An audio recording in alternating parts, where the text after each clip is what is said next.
Kekurangan dari penerapan sistem just in time biasanya terjadi pada saat tahap awal pengimplementasiannya, seperti terjadi ketidakseimbangan lini produksi awal.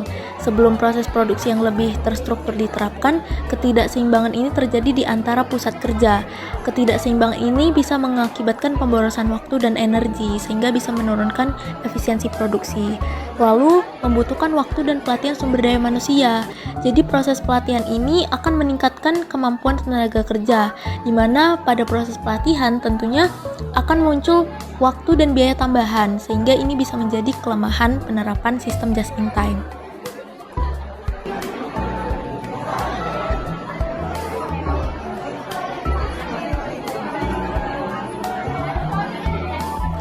Yang melatar belakangi pembahasan studi kasus ini adalah kebutuhan perusahaan untuk bersaing secara efisien di pasar yang kompetitif. Dengan menganalisis penerapan just-in-time system, kami dapat melihat solusi nyata untuk meningkatkan produktivitas, mengurangi pemborosan, dan menekan biaya produksi. Hasil studi ini diharapkan memberikan manfaat bagi perusahaan serupa yang ingin meningkatkan daya saing mereka.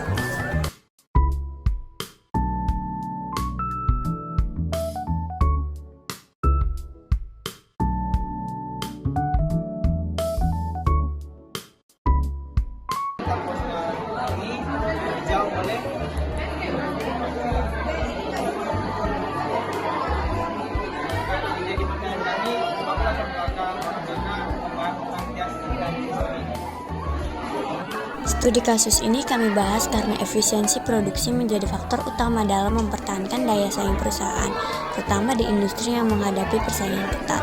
Perusahaan kecap cap kuda menjadi contoh menarik karena sebelumnya menggunakan sistem produksi tradisional yang menimbulkan pemborosan dan biaya tinggi.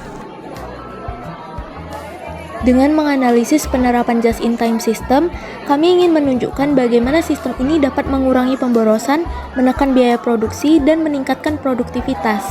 Harapannya, studi kasus ini bisa menjadi acuan bagi perusahaan lain untuk mengoptimalkan proses produksi mereka.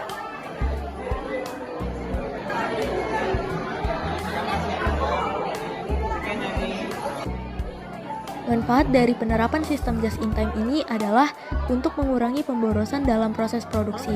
Karena seperti yang kita ketahui bahwa sistem ini hanya memproduksi barang sesuai dengan permintaan pasar. Dengan mengurangi pemborosan, perusahaan bisa menekankan biaya produksi dan meningkatkan efisiensi, serta menghasilkan produk yang lebih kompetitif di pasar. Bisa kita lihat pada tabel di bawah ini, terjadi peningkatan efisiensi biaya produksi pada perusahaan kecap cap kuda.